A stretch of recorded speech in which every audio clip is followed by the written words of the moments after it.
अकारांत पुल्लिंगी शब्द रुक्ख याने वृक्ष, एकवचन बहुवचन, एकवचन प्रथमा रुक्खो, बहुवचन रुक्खा, एकवचन द्वितीया रुक्खं, बहुवचन रुक्खे, एकवचन तृतीया रुक्खेन, बहुवचन रुक्खेहि रुक्खेभि, एकवचन चतुर्थी रुक्खाय रुक्खस्य, बहुवचन रुक्खानं, एकवचन पंचमी रुक्खा रुक्खम्मा रुक्खस्मा, बहुवचन रुक्खेहि रुक्खेभि, एकवचन छठी रुक्खस्य, बहुवचन रुक्खानं, एकवचन सप्तमी रुक्खे रुक्खम्मि रुक्खस्मि, बहुवचन रुक्खेषु, एकवचन आल्पन रुक्ख रुक्खा, बहुवचन रुक्खा।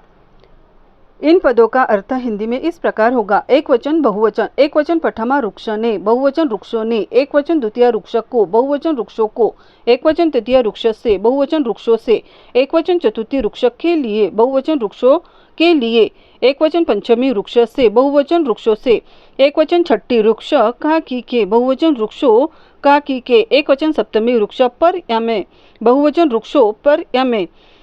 एक वचन आल्पन हे वृक्ष, बहुवचन हे वृक्षों।